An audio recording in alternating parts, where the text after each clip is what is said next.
Fresh fighting has erupted in Eastern Democratic Republic of Congo, just 3 days after African leaders called for an unconditional ceasefire. At dawn, M23 rebels launched a major assault on Congolese army positions in South Kivu, escalating tensions in the already volatile region. The DRC government has designated M23 as a terrorist organization, while the United Nations and the United States classify it as an armed rebel group.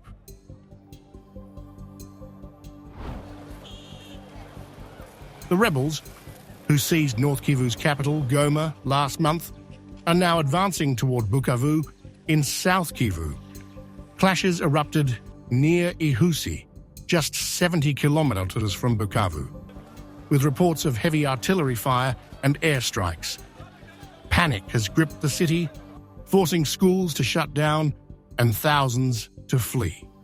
If Bukavu falls, M23 would gain control over Lake Kivu, a strategic waterway crucial for trade and military operations.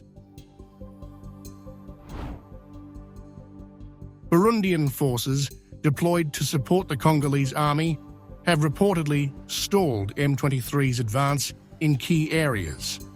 An estimated 10,000 Burundian troops are on the ground, with reinforcements arriving last week. However, reports suggest M23 continues to gain ground, allegedly using sophisticated weaponry supplied by Rwanda.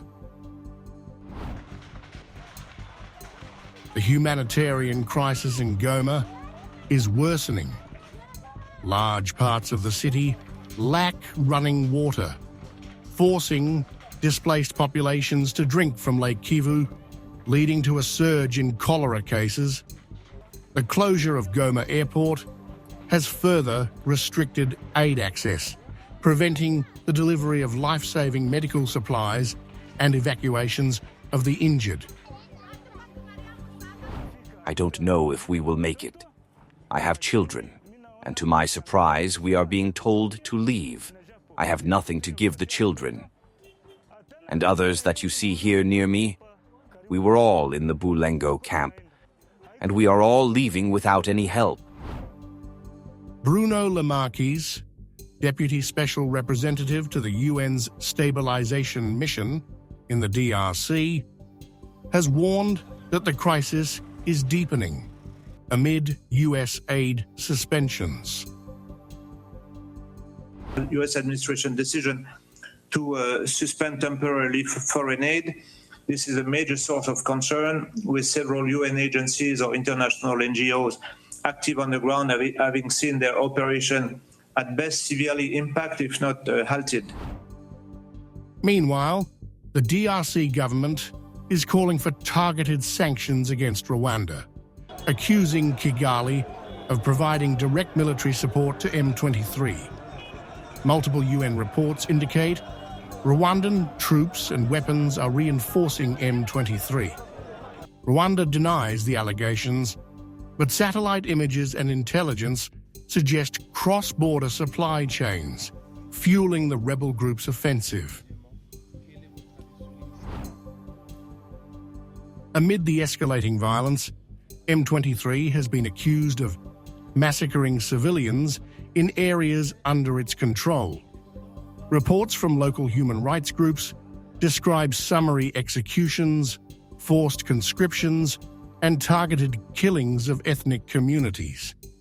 Witnesses recount M23 fighters going door to door, dragging people from their homes and executing them in public squares. Mass graves have been discovered on the outskirts of Goma and in surrounding villages. The clashes are ongoing, including today, and they are likely to continue, and the M23 may use alternative routes to progress towards the town of Bukavu in the coming days, with again massive consequences on the civilian population. The crisis will be a key agenda item at the African Union Summit in Addis Ababa on Friday. However, with ceasefire agreements repeatedly collapsing and Rwanda denying involvement, concerns are mounting that the conflict could spiral into a full-scale regional war, threatening stability across Central Africa.